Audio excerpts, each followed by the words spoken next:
During my time as the chief counsel, I did a study of my workforce, which had about 60 lawyers and 40 staff. And to my amazement and to my personal growth, I learned that 98% of those people came to work every day trying to do the best that they could. I carried that thought with me when I became the deputy to the commanding general, and that's the way I saw the world. The realization is the soldier was our bottom line, and that's what we're about.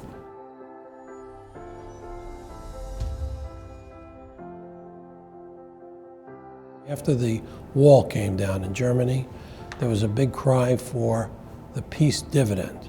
That resulted in CECOM getting large reductions in personnel, and we had to let people go.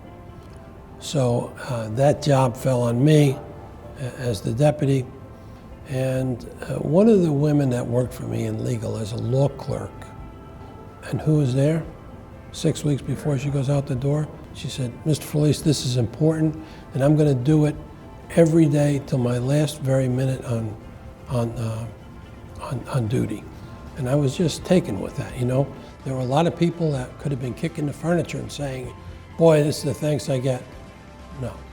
Linda was representative in my mind of the kind of people that we have. And you know, they're not all generals, they're across the workforce.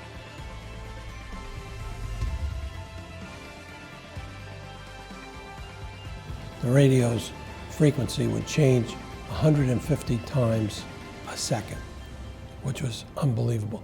The enemy could not. So when you talk about a fond memory, many years later, as the deputy in 1993, I visited Korea, and the first unit equipped with that radio was the unit on the DMZ, and there was a Colonel Kelly there, and he got the first radios. And I said, "Well, how do you like the radios?" He said, "Sir, this is the first time those SOBs can't hear what we're saying." And he loved it. I took that back to the people that worked for me. How did that radio get there? Thousands of people working contracts, depots, everything to make it happen. But somewhere along the line, you start to realize it's not just about the pay. It's about taking care of soldiers. And from my experience going to the field many times, I've seen the impact of that. I saw the results of Firefinder. The Iraqis wouldn't shoot at us because they knew Firefinder would kill them instantly. And Firefinder could track 100 incoming shells and exactly determine where they came from. The realization is the soldier was our bottom line, and that's what we're about.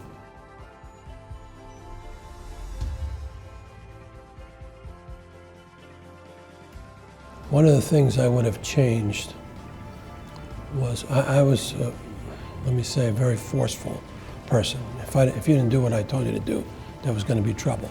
There were two things that I didn't insist on with one director, and I regret it to this day. That director at the time, this is 1993, I said, "I want you to develop a collision avoidance system for helicopters. Every 1 to 2 years, we lose 2 crews and 2 aircraft because they collide."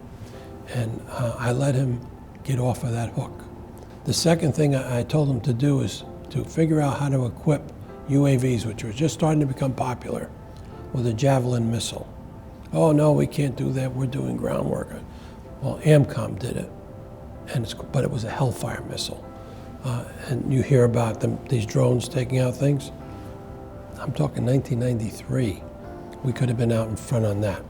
And I just, so I shouldn't have taken no for an answer.